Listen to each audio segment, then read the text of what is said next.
morning on The Dish, Arizona-born Indigenous chef Brian Yazzie. He comes from the Navajo Nation, where he learned ancient food traditions from his family.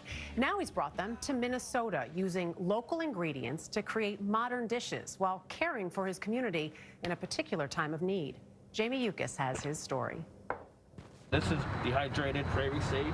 The ingredients, techniques, and presentation are all rooted in tradition. You almost made like a squash dip? Yeah, pretty much. Yeah. Did your mom make Indigenous food? Growing up, I remember my mom stepping out the back door, getting some lamb's quarters, known as wild spinach. She would put that into the potato soup or mutton stew. You know, just a little taste of the landscape. That was my introduction to native food. Indigenous food is known for 3 key ingredients called the 3 sisters. It's corn, bean, and squash.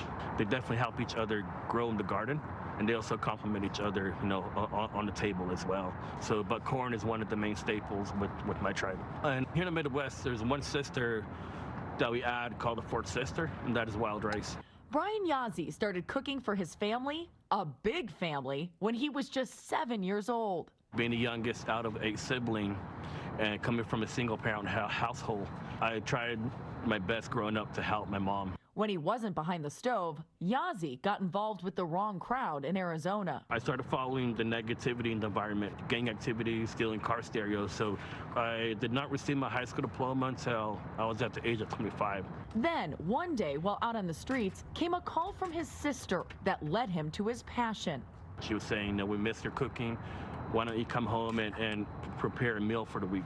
I would come home for days at a time to cook, and that was their way of checking on me. You know, so I came out the term that cooking saved my life. But it wasn't until his now wife, Hunamana, gave him an ultimatum. Move to Minnesota together for a fresh start, or she was leaving him. That's when he knew he needed to choose a new path. And one day I received a brochure in the mail from St. Paul College, and I seen all the shiny appliances, you know, the fruits, the veg, the flames, so that hooked me. Now his goal is to inspire the next generation of young chefs. My philosophy is cooking in 2 worlds, ancestral knowledge with modern techniques. Traveling around the world, sharing his knowledge and picking up local native ingredients used in dishes he prepares at the Gathering Cafe. It's almost like a meal now. Yeah. Like this hot chocolate, Yazzie's assistant, Vanessa Casillas, stirred up for us. I cannot wait to try this. Yeah. Cheers. Excited? Oh my gosh, it smells wonderful. So this is the soup? Yeah, this one is red chili pozole, and it has a roasted duck, and the corn is traditional corn to the Navajo tribe. What's a little bit of spice in here? It would be red chili, New Mexico red chili. Minnesotans in general are not known for liking spicy or anything No. too crazy. No, I had to balance out, you know, I started with ketchup. No, I'm kidding. No, I had to balance out more mild, more you know, more of a smoky flavor. What I tasted earlier that had the spice in it, the pozole, Yeah. would you normally have that like 2 times as hot, 10 times as hot? Probably 5 times as hot. Yeah. Really? Yeah. I try not to do too much when I'm cooking. Regardless of manipulating one ingredient, I try and keep it with its original flavor profile. You know, especially with the elders, I try and reintroduce these type of ingredients that have been forgotten about. Reintroducing these type of natural food products it's more of a struggle. When the pandemic hit, the cafe was forced to close, and his team went from serving 100 meals a week in its dining room to cooking and delivering meals to Native elders every day for free.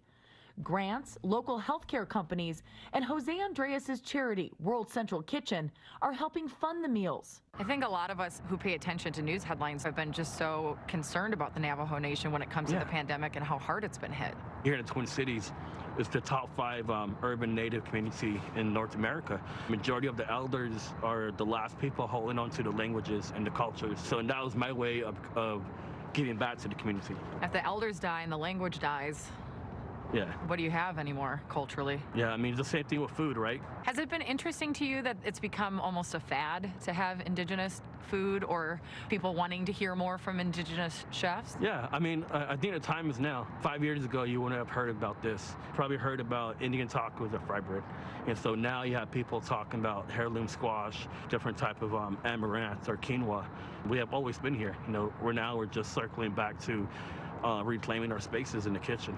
And how lucky for all of us who get to experience the culture and learn about the past through Yazzie's cooking.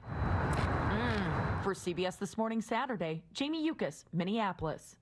I miss us tasting all these incredible dishes. Chowing down. I know, and the colors of it all, just using all of those things from the Spectacular. past and sort of reintroducing them in different ways, like that traditional and the modern is one of my favorite things to see with chefs. How great did that hot chocolate look, right? All of it. To make All of it. that this morning. We're hungry.